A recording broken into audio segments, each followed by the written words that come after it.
The house looked the same. White columns, a brass knocker, the porch light still flickering like it always had. I sat in the rental car for 15 minutes, maybe longer. The wipers squeaked across the windshield, pushing soft rain aside. From here I could see into the front room. Warm light moving shadows. My mother was laughing. I could hear it even from the curb like a bell behind a closed door. They didn't know I was there. I should say this plainly. My name is Claire Donnelly. I'm 36 years old, CEO of a company with 79 employees, 2 international contracts and numbers that speak louder than most people.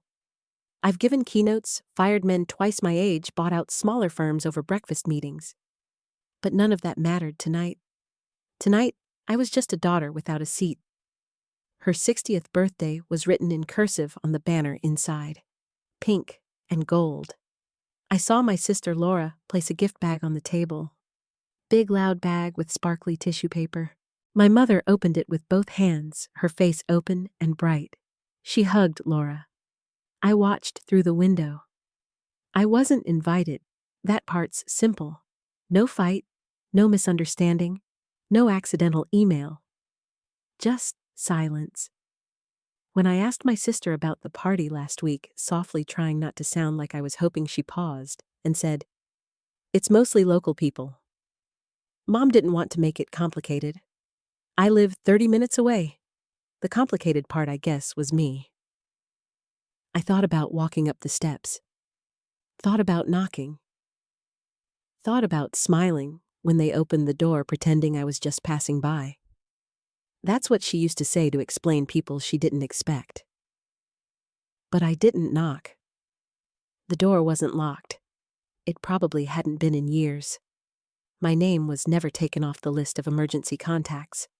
But tonight I felt like a stranger on the sidewalk. I stayed until midnight. No one saw me. I watched her blow out the candles at 9:14 p.m. She didn't make a wish out loud. She used to make us all say ours at the table. One year, I said I wished for quiet. She laughed. Said, "You always get that, don't you?" She never liked quiet. It was raining harder by 10. I kept the engine off. I didn't want the headlights to ruin anything. A couple came out laughing, old family friends probably. I recognized their faces, but not their names anymore. At 10:37, I saw someone open the front door and look outside. I thought it might be her. I thought maybe, just maybe, she knew I'd be nearby. That part of her still remembered I'd never really left, but it was just a cousin. She shut the door quickly, holding a platter with half a cake. There was a moment around 11:30 when I thought I might cry. Not loud or messy, just one of those silent breaks where the pressure inside your chest loosens, where you let the ache slip down your spine and settle somewhere in your stomach. But it didn't happen. I just kept watching. At midnight, the porch light went off. A small click. The house slipped back into shadow. I started the car. The rain slowed. I passed the window once more before turning toward the main road. Someone had left a candle on the windowsill. It flickered as I drove by like it was nodding goodbye. I didn't cry.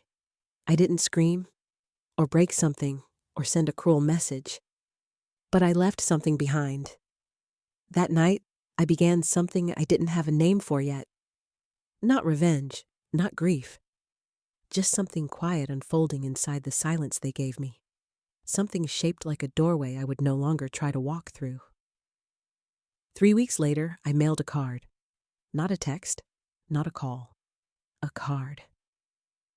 It arrived in a white envelope with a gold lining. Heavy paper, formal cursive across the front, "Happy 60th. Inside, just one line. From your CEO daughter. No return address. No signature. No explanation. I picked it out from a small shop near my office. It wasn't impulsive. I spent 20 minutes running my fingers along smooth envelopes, tilting them toward the light. The foil shimmered like something half-remembered. The clerk asked if I needed a gift box. I said no. I wanted the card to arrive by itself. to sit there obvious and unopened, like I used to at the kitchen table. When I was 13, I wrote a short story that won a regional award. My teacher sent a note home. My mother never brought it up. She hung up Laura's swim medal instead. She never said, "You're not enough." She just placed other things in the front room and left mine in drawers. The card was my drawer opened. A few days later, my cousin Sarah texted me a blurry photo of the card sitting on the fireplace mantel. No words, just the image. Gold foil catching the morning light. They pretended not to notice. But they noticed. I saw Laura's comment under a Facebook photo. Such a lovely card from a dear family member. Not a name. Not mine. She never said my name when we were kids either. She'd say her. She's being dramatic again. She always makes it about herself. But this card wasn't loud. It wasn't dramatic. It was quiet. I read somewhere that silence is a muscle. I've built mine over time. When I started the company, I didn't tell anyone for the first 8 months. I launched the site, filed the paperwork, brought in the first client, all in silence. I learned that the quietest things often last longest. My assistant Naomi asked me if I wanted to RSVP to my niece's piano recital. I said no. She raised an eyebrow, but didn't ask. I didn't have it in me to sit on another back row clapping for a family that didn't clap for me. Instead, I focused on work. 12-hour days, then 14. In the evenings, I painted. I've never called myself an artist, but I keep a canvas in the corner of my apartment. Most of my paintings are of doorways, different angles, different thresholds, some cracked open, some bolted shut, a few where the light leaks through the frame. I painted one after I mailed the card. It was a hallway lined with gold frames. At the very end, a small open door. I didn't show anyone, but I looked at it each morning before I left for work. That was the week I stopped checking Laura's Instagram. I used to scroll through it at night, not out of longing, more like a ritual, counting how many times my mother appeared, how many times I didn't. That week, I deleted the bookmark, not out of anger, just the weight of repetition. Some absences repeat themselves so often they start to echo. The gold foil card was never acknowledged. Not directly, but in her next group photo, the mantle was cropped out. Only once, just enough to say we saw it and we won't let it in. But I didn't send it to be let in. I sent it to place something. Not a memory, not a plea. Just a quiet fact I exist, and I am no longer standing at the door. Naomi poked her head in my office and held up her phone. "Claire, your mom left a voicemail." "Want to hear it? I was in the middle of drafting a contract renewal." I looked up slowly. She tilted the phone toward me. "She didn't call your cell. She called the office line, asked for me." I nodded. She pressed play. "Hi, this is Marianne Donnelly. I just wanted to thank Claire for the beautiful book she sent. It must have taken a lot of time. Tell her it was very thoughtful." The line clicked off. No goodbye. Naomi looked at me like she was waiting for a response, but I just said thanks and went back to typing. The book had taken time. Leather-bound, stitched along the spine. I'd selected each photo from boxes I hadn't opened in years. Me in the backyard with a cardboard sword. My father laughing, holding me on his shoulders. A picture of my mother and me at the beach. Her sunglasses tilted, my face turned away. I arranged the photos with care. Balanced smiles and silences. Labeled them in soft pencil age, 6th, 4th grade, Dad's last birthday. I mailed it in a plain box. No return address again. Just a sticker on the first page that read, "For the memory of it." I thought she might call, not to cry or apologize, just to speak, to use my name. Instead, she called Naomi. I should have expected that. When I was 10, I fell off a bike and fractured my wrist. She didn't come to the ER. she was across town hosting a charity brunch. I would have rushed, but your dad said it wasn't serious, she told me later. She sat at the foot of my bed that night and said, "You're strong. I don't need to coddle you." Then she turned off the light. That moment has never left me. The quiet way someone tells you what love should look like and how it should never ask anything of them. Naomi turned her phone off and tucked it away. "Want me to respond?" "No." "You sure?" I nodded. I was learning that some silences aren't empty. That week, my office door stayed closed most of the time. I worked later than usual, not for the deadlines, just for the quiet hum of being left alone. One night, I sat at my desk long after the janitor had passed through. I opened a blank document and just typed, "What does a daughter become when no one calls her that anymore?" Then I deleted it. Closed the laptop. At home, the hallway lights flickered as I walked in. I stood by the bookshelf and reached for a photo I hadn't touched in years, the three of us Christmas morning. I was 6. My father's arm around me. My mother holding a cup of coffee, smiling off to the side. I held the photo for a long time, then placed it face down in the drawer. The next morning, I wore black to work, not for drama, just for clarity. My sister called around noon. "Mom said you sent some kind of book." I said yes. She liked it. "But maybe next time you could just call." She didn't call me. "She's trying, Claire." "No," I said quietly. "She's performing." There was silence on the line. Then Laura sighed. "You're always like this, looking for hidden meanings in everything." I didn't respond, because sometimes the meanings aren't hidden. They're just quiet. And we're taught not to look at quiet things for too long. That night, I sat at the edge of my bed and opened the envelope that had once carried the gold foil card. I ran my thumb along the crease. Then I lit a match and watched the paper burn. The flame curled upward slow and pale, like breath leaving a body that was never really alive. I didn't cry. I just watched. In the morning, the ash was cool. I swept it into the sink and turned on the tap. There are moments you don't share with anyone. Not because they're too private, but because they aren't loud enough to survive being spoken aloud. She called my assistant, and that was enough to tell me everything. The first time I realized she didn't listen to me, I was 9. We were at the kitchen table. I'd just come home from school holding a drawing. I was proud of a crooked house with a wide blue sky and a tree that leaned like it was tired. I set it beside her plate. She didn't look up. She was on the phone with Aunt Helen talking about a dinner party. I waited. 15 minutes, maybe more. Then I folded the drawing in half and in half again until it fit in my pocket like something I shouldn't have brought in the first place. I didn't cry. I didn't speak. I learned. That's where the silence started. Not chosen, taught. That's what I remembered the week she threw the second party. A makeup event, she called it, for the friends who missed the first one. But I knew the truth. Someone had told her about the billboard, the card, the book, and now instead of answering it, instead of speaking my name, she would speak louder. She always thought noise would fix everything. The invitation went out on Facebook. Another beautiful celebration for a beautiful life.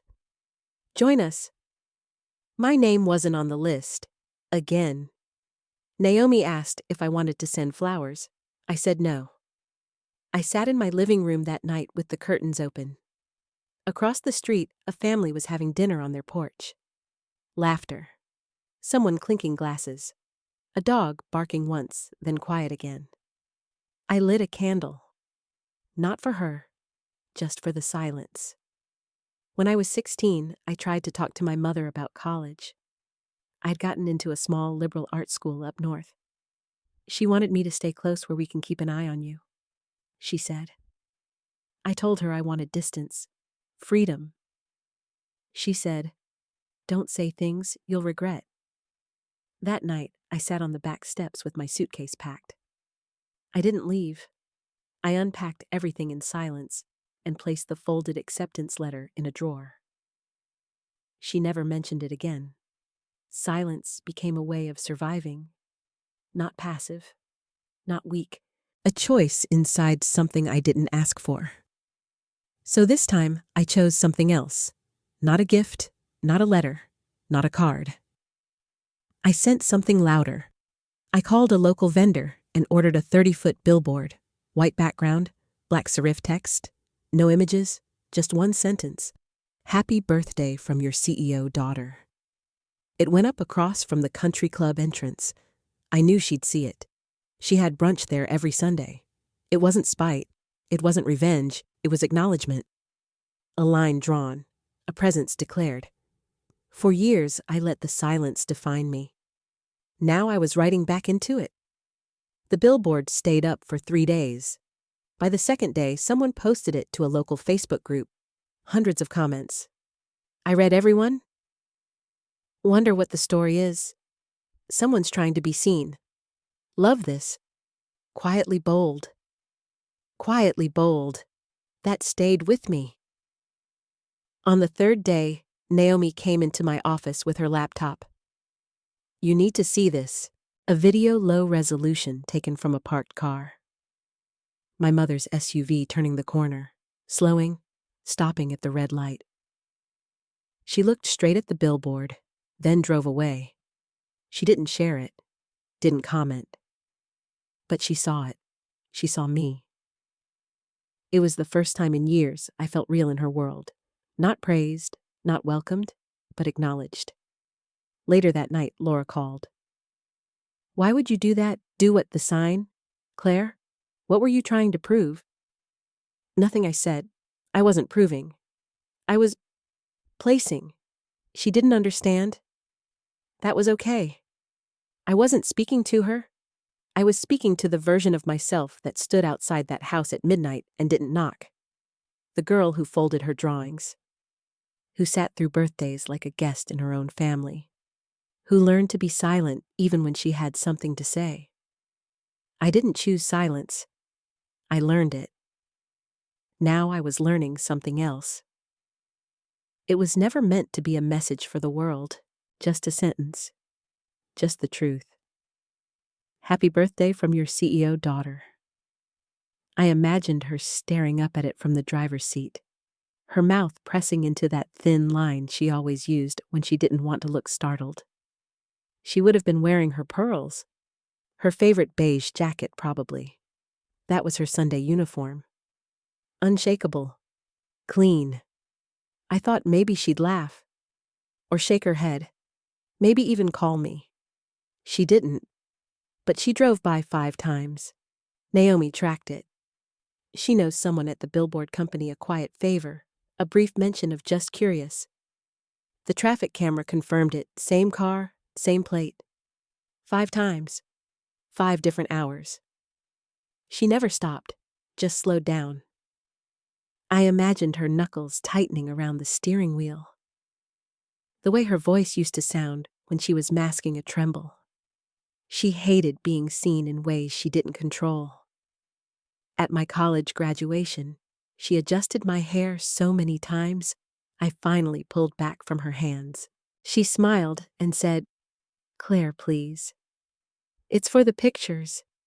But it wasn't. It was never for the pictures. It was for the story she needed the world to believe. The perfect mother. The present one. The one whose daughter stood beside her without shadows.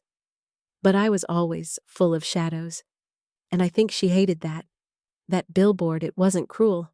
It was clean. Sharp. Unavoidable. It didn't beg. It didn't accuse. It just stood. 3 days later, someone spray-painted a line through the word CEO. Just one black streak. Messy. Fast. The company replaced it for free. Said it violated their damage policy. They asked if I wanted to keep it up longer. I said no.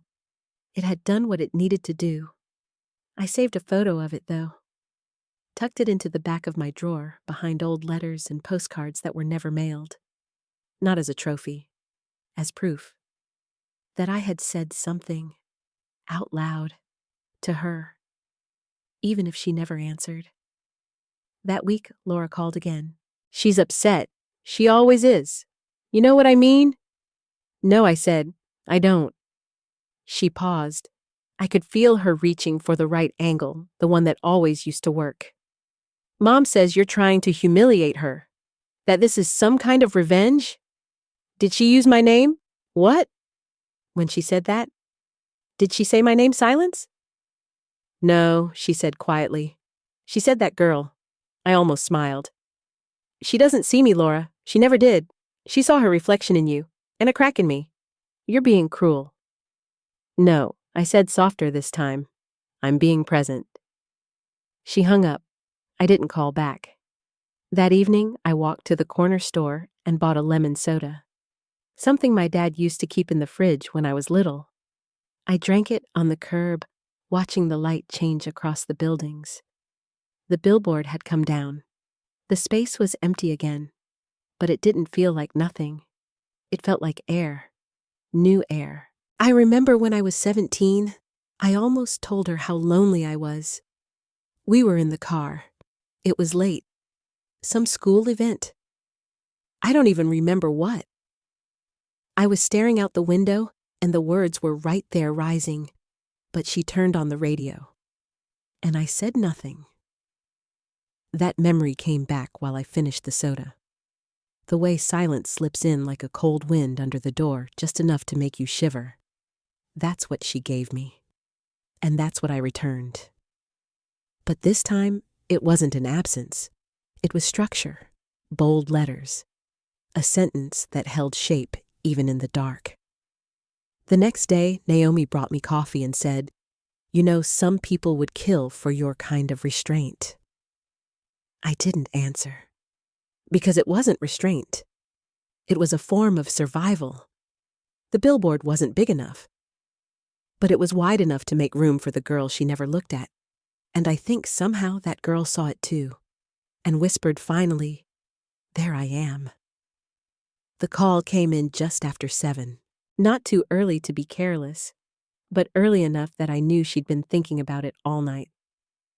Laura never calls in the morning. She hates how her voice sounds before coffee. Mom's upset, she said without hello. She always is. No, she said sharper. She's really upset. About the billboard. I was standing barefoot in my kitchen watching the toaster glow. There were 2 plates out mine and the empty one I always set beside it without thinking. She thinks you're trying to hurt her, Laura said. She thinks everything's about her, I said. The toast popped. Neither of us spoke. She cried, she added, like that might undo something. She cried in front of the garden club. I imagined it, the low sob into a cloth napkin, the hand held just dramatically enough over the mouth. The performance of grief without the source. She never cried for me, I said. She's your mother, not mine, I said. Not anymore. Laura sighed. I heard her move through a doorway, a soft creak, the shuffle of slippers. I'm not calling to argue, she said. I just think, maybe if you apologized, she'd calm down. I picked up my toast, took a bite. It was dry. Did she ever apologize to me? I asked. Laura hesitated. For what that was the moment, the hinge of it, the quiet click that locked the door for good. For forgetting, I said. For excluding me? For not saying my name for 3 years? For handing the photo albums to you after Dad died, like I'd never existed in them. Claire, she said, and I could hear her trying to breathe through it the way she always did when she didn't want to say something she actually meant. You're making it all sound so extreme. You know, she's just... But I was already done. She could have invited me, I said. She didn't mean it like that. She meant it like that. I looked at the doorway across the kitchen, the one that led to the balcony. A small breeze was pressing against the glass. It sounded like breath. She left me out, Laura. She erased me, and now she's angry that I reminded her I still exist. You put it on a billboard. She put me outside the house. Laura didn't speak. When we were kids, we used to sneak into Mom's closet, try on her heels, press our fingers into the velvet jewelry case. Laura always took the pearl earrings. I always took the little silver pin, the one shaped like a doorway. I never knew why I chose it until years later. It was the only thing that didn't open. I'm not going to apologize, I said. You don't care if she forgives you. No, you don't care if she loves you. There was a pause. I don't know what that even means anymore. We hung up. No goodbye. We never say goodbye. We've always assumed we'd talk again.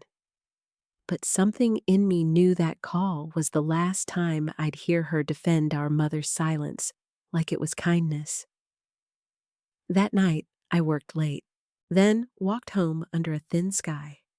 I passed by a bakery I used to love, the one where Mom once took me after a piano recital, the only one she ever came to. She bought me a lemon tart and said, "You played beautifully, but you should smile more when you perform." That was all. I never performed again. The bakery still had the same gold lettering on the window, but the door was locked, lights off. I stood there staring at the reflection. Just me, just the dark outline of someone who no longer waited to be welcomed. Later that night, I took the silver pin out of my jewelry drawer, held it in my palm for a long time. It was shaped like a doorway, no hinges, no knob, no key, just an outline, a border. I pressed it against my chest, then slipped it into a small envelope and mailed it the next morning. No return address, no card, just that, just the shape of what she never opened. The key had been in the bowl by my door for years, silver smooth, warm at the touch, like it had a memory of where it once belonged. I used to keep it on my key ring, not because I planned to use it, but because I didn't know how to let it go. It felt like a thread, a door I could walk through if things ever changed, if she ever said my name again. But that week after the billboard and Laura's call, I picked it up and really looked at it. The way the teeth were worn smooth on one side. The way it still smelled faintly of cedar, like the old front porch. The way it had weight, and how it suddenly didn't feel like it was mine anymore. I didn't make a scene, didn't drive there, didn't hand it to anyone.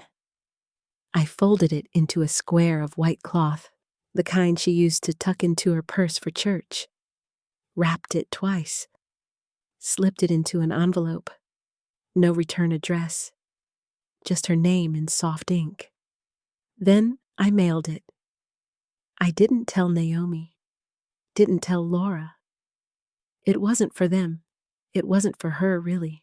It was for the version of me that still believed she'd ever open that door again and ask me to come in. The week passed quietly. I didn't hear anything. Until Thursday morning. Naomi buzzed in from the front desk. "Someone changed the emergency contact information on your mother's records. They listed Laura instead." I thanked her, hung up. That same afternoon, I checked the property records online. The locks had been changed. A professional service, a digital receipt. She didn't call, she didn't write, she just made it real. And for the first time, I didn't flinch. I didn't feel erased. I felt released. It was the smallest door. But it meant something. It meant you are no longer welcome. It meant you no longer have to knock. It was clean, and oddly kind in its own hard way. That night, I cleaned out my hall closet, found 2 sweaters from college, an old scarf my father gave me before he died, a pair of boots with cracked soles, and tucked beneath it all, a photo I'd forgotten. Me 10 years old, standing in front of that same front door. back straight, chin high, eyes looking somewhere just beyond the camera. She was behind me in the frame, out of focus, leaning forward, lips mid-sentence. Probably correcting something. Probably fixing something. I stared at the image for a long time. Then I placed it face down and slid it back into the drawer. Let it stay there. At the office the next day, Naomi asked if I was okay. I said yes, and this time I didn't have to lie.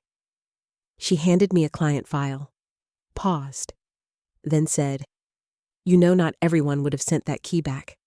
I smiled a little. Not for her, for myself. Not everyone needed to, I said. And I meant it. There are some gestures that look like surrender, but they're really the beginning of something else, something cleaner, smaller, real. That key had lived in my pocket for too long. It had shaped the way I moved, the way I thought about home. It had made me believe there was still a door to open, that if I found the right words, the right timing, the right stillness, she'd let me in. But now the door was shut. The lock changed, and the silence felt different. Not hollow, not bitter, just final. And in that finality, I found a kind of space, like breath. I knew about the dinner before the photos showed up. It started as a whisper through Naomi, something she'd overheard during a vendor call. One of the caterers we use mentioned a private booking. Same house, same night. She said it's for a family dinner. Big one, formal place settings, 8 courses.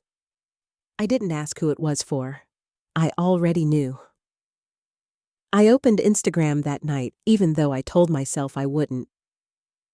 Laura had posted it. A long oak table gleaming in the candlelight, linen napkins, polished wine glasses, a centerpiece of white roses and sprigs of something soft and pale. The caption, "Family, home, everything that matters." I stared at the photo. My chair, the one I used to sit in to the right of the fireplace underneath the small oil painting of the wheat field, it wasn't there. They hadn't just left it empty. They had removed it entirely. Rebalanced the table, reassigned the seats, reframed the photo so no shadow of me remained. I closed the app, but the image stayed, and not because it hurt, not the way it used to. It stayed because it clarified something I had felt for years but never put into words. There wasn't a place for me, not even a placeholder. I wasn't missing. I had been replaced, or maybe not even that. Maybe I had been unwritten. I sat on the couch and stared at the bookshelf. My father's old paperbacks still lined the top row. Faded covers, dog-eared pages. I reached up and took one down. To build a fire. London. He used to read that story to me when I couldn't sleep. His voice slow, careful. The fire was always a metaphor, though I didn't know that then. When he died, they buried him with the tie I'd given him. No one asked me. I found out in the program. Beloved husband and father, it said. There was no mention of his daughter's name. That was the pattern. Not confrontation. Erasure. Quiet, elegant, deliberate. At work the next day, Naomi handed me a box of client documents. "You seem still," she said. "Not calm, still." She notices things, but she doesn't press. At lunch, I sat on a bench across from a school playground. A little girl climbed up a jungle gym and shouted to someone below, "I'm not invisible." Her voice cracked like a flare, and for a moment I wanted to stand up, to say I hear you, but I didn't. She wasn't mine to rescue, and maybe she didn't need rescuing. That night, I painted again. A door, of course. But this time, it wasn't just the door. It was the space where the door should have been. Just a wall, a faint outline, and on the other side, nothing. Not darkness, not light, just absence. I didn't cry, but I sat with it for a long time. Laura didn't call. Neither did anyone else. The dinner happened. The photos were liked, the comments stacked up like bricks. So beautiful. True family goals. You can feel the love. I thought of messaging someone anonymously, saying something small, something sharp, but I didn't. I let them have it. Let them keep the table. Let them keep the chairs. I didn't need to pull mine out anymore. I had my own now. It didn't sit beneath a painting. It didn't face a woman who asked me to shrink.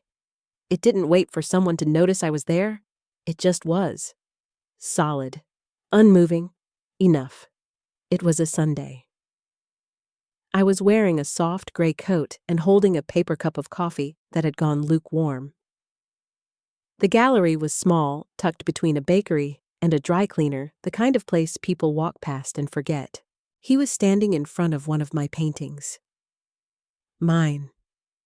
I don't sell them, not really. But Naomi had convinced me to donate 2 for a local women's charity event. They'd hung them for the weekend. He had his hands behind his back, leaning slightly, the way people do when they're not trying to understand something, just letting it move through them. It's a doorway, he said. He didn't turn when he spoke. Just said it like a fact. But it's not really about the door. I didn't answer. He turned his head, caught my expression, and smiled like he already knew.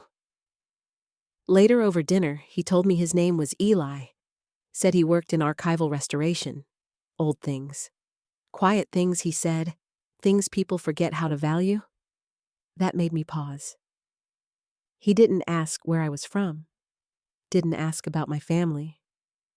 Didn't ask if my parents were still around. Most people do. In those quiet moments after dessert when the conversation starts curling inward, they always ask, "Are you close to your mom? Did your dad inspire you?" But Eli didn't.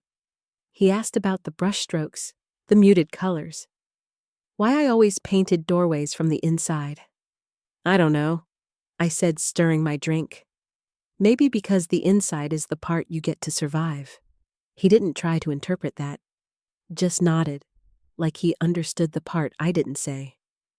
When he walked me to my door, he waited. Didn't try to follow me in. Didn't lean too close. He just stood at the edge, hand resting near the frame. It was the first time someone had stood at a threshold with me and not tried to cross it. I noticed the way he looked at me. Not with pity, not curiosity, just presence. That week we met again, and again. He never once said, "Tell me about your mother." But when I did, eventually in pieces, he listened. No questions, no soothing words, just space. One night, I told him about the time she found my journal and read it aloud to her friends. I was 15. They were laughing by the fireplace. She thought it was funny, my melodramatic prose. She said I'd be a great writer if I could learn to be less sincere. Eli didn't laugh. He didn't say, "That's awful." He just reached for my hand and held it like it was the quietest thing in the room. And it was. The next morning, I woke up and realized I hadn't checked Laura's profile in weeks. I hadn't replayed the sound of her voice, or imagined what my mother would say if I showed up at her door. I hadn't walked backward. Eli never asked what I needed from him. He just gave it. Stillness, no judgment, the warmth of someone who didn't need me to explain myself to be worth listening to. That weekend I painted again. This time, it was a window, not a doorway. A tall, narrow window with pale curtains blowing inward light slanting across the floor. It looked peaceful. Even I wasn't sure what it meant, but when I showed Eli, he smiled. "I think you're starting to paint things that stay open," he said. I didn't know if that was true, but I let myself believe it just for a moment. Because for the first time, I didn't feel like someone standing in a hallway waiting to be chosen. I felt like someone who had chosen herself. It arrived on a Tuesday, wrapped in brown paper. No ribbon, No card, just a single candle, unscented, soft ivory, thick glass base etched with 5 small words. Some things burn quieter than others. I had it custom made, not for effect, not for drama, just for her. Or maybe for the silence between us that had gone so long without being named. The woman at the shop asked if I wanted to include a note. I said no. Sometimes things speak louder without words. I imagined my mother unwrapping it at the kitchen table. Laura probably watching from the doorway, arms crossed. The candle would sit there in her hand. Heavy, subtle, not easily dismissed, and for a second maybe she'd wonder what I meant. Then she'd decide not to ask. Because asking would mean naming me. It would mean turning toward the voice she spent years training herself not to hear. A few days later, my aunt sent a text. "What are you trying to do?" No context, no greeting, just that. I stared at it until the screen dimmed, then locked my phone and set it down. I didn't respond, because the truth was, I wasn't trying to do anything anymore. That was the last gift I ever sent her. The next day, I lit the same candle in my own apartment. It sat on the coffee table between my notebooks and the old photo of my father I kept face down in the drawer. I struck the match and held it above the wick longer than necessary. The flame caught slowly, flickered, held. The room didn't change. The light didn't stretch out and transform the silence into something softer. It just glowed. That was enough. When I was 22, I sent my mother a letter. Typed, double-spaced, polite. I told her I loved her, but that I couldn't keep bending into the shape of someone she might find acceptable. I never heard back. Laura said she put the letter in the drawer beneath the cookbooks. The one no one opened. She never mentioned it, never brought it up. Just shifted our phone calls into smaller, safer lanes. How's work? Have you tried yoga? Your cousin's getting married. I stopped writing letters after that, but the candle felt different. Not a plea, not a question, just a presence. A steady low flame that asked nothing. That night Eli came over. He saw the candle burning and asked, "Is it one of yours?" I nodded. He didn't ask more. Just sat beside me on the couch and handed me a cup of tea. We sat there for an hour. No music, no talking. Just the candle flickering. The sound of the radiator clicking to life. It felt like something had closed. Not a door. Not with anger. More like a book whose pages had stopped turning finally.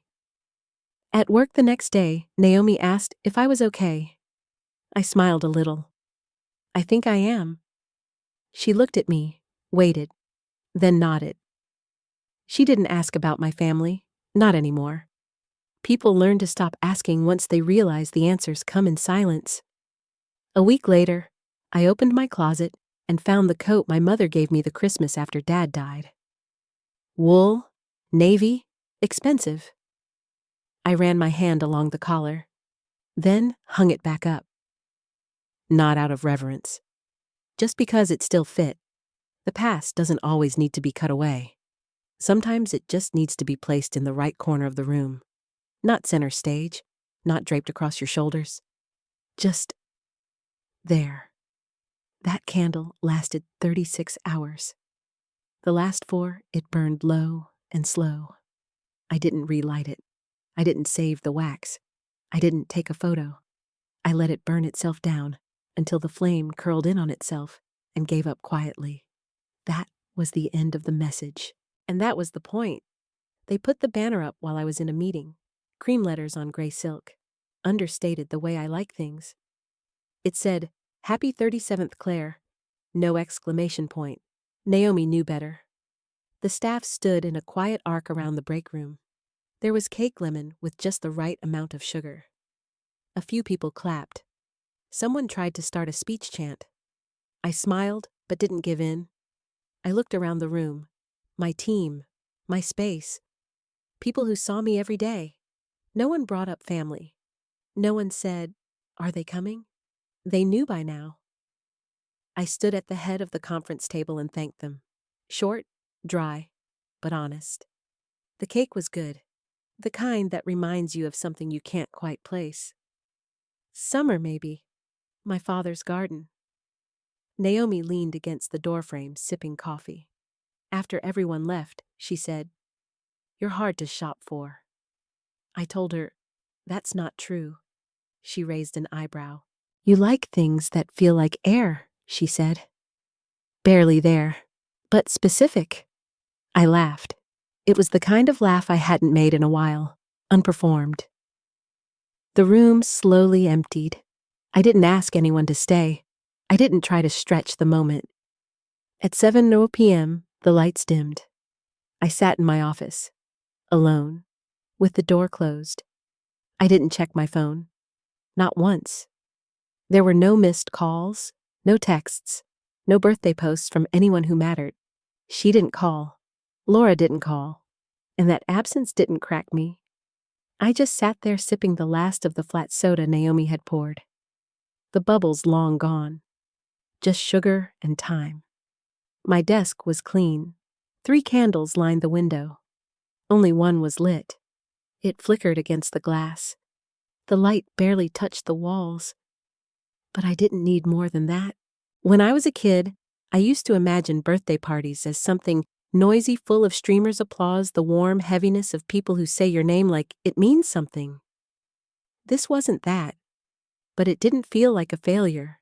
It felt like something honest. Not everything needs to be loud to be full. When I left the office, the hallway echoed. Not with sadness, just with steps. My own. I passed the elevator mirror and looked at myself. Not to check makeup, just to see. I looked like someone who had made it through. Not over it, not past it, but through. At home, I didn't turn on the TV. I changed into soft clothes, lit the same brand of candle I'd sent her, watched it glow. I didn't think of her face. Not the current one. Not the one from old photos. I thought about a moment when I was maybe 6. We were walking in the grocery store. She let go of my hand to grab a jar of olives. And for half a second, I thought she'd forgotten I was there. I remember the ache of that second, like being erased in real time. But then she turned back, held out her hand. Didn't say anything, and I took it. That's the last memory I have of her hand in mine. Now I think about all the doors I don't have to open anymore, the conversations I don't rehearse, the letters I'll never write. There's something in that. Not power, not defiance, just rest. The cake box was still on the table. I folded it closed, tossed it in the bin, washed the plate. I didn't save the candle stubs, didn't keep the banner. I don't need to archive what doesn't hold. There's something beautiful about being able to walk out of a room and not look back. No tension, no tearful final line, just a quiet exit. The doorway to my office stayed closed, and I liked it that way. I was reviewing a proposal when my phone buzzed. Laura, twice. I let it go to voicemail. Then she texted, "You need to call me, it's Mom." The word hit differently than I expected. Not like a blade, not like a flood.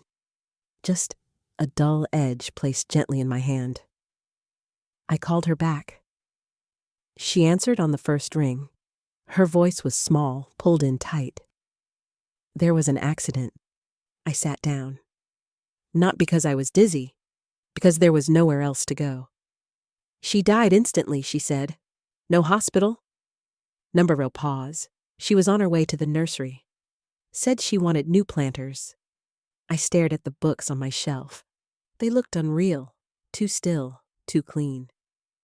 "She never said your name," Laura said. It came out fast, like she needed to let it land to say it before I asked. She was in the car alone.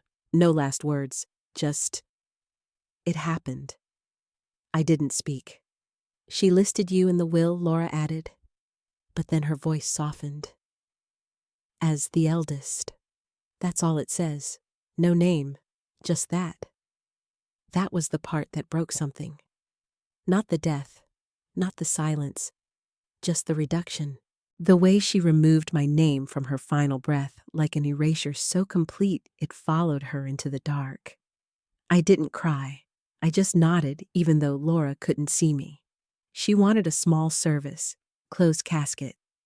When Friday, I said I'd think about it, I hung up, sat still. Eli came over later that night. He brought soup, didn't ask questions. He sat beside me as I stared at the edge of the table, the grain of the wood running like a quiet river. "She's gone," I said. "I know," he said. I lit a candle without meaning to. The same kind, unscented, soft ivory. We sat in its glow for a long time.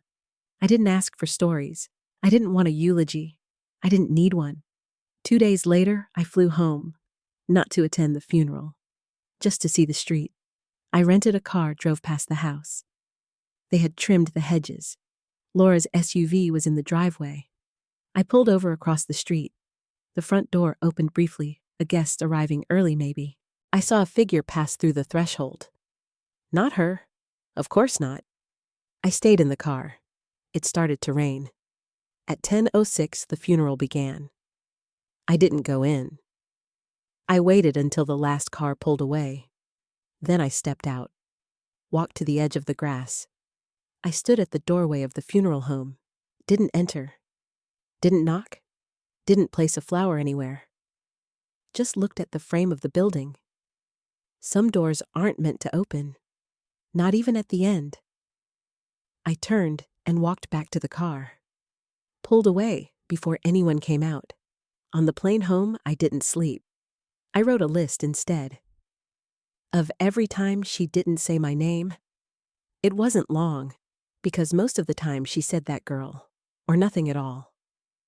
I closed my notebook, tore the page out, folded it into a square.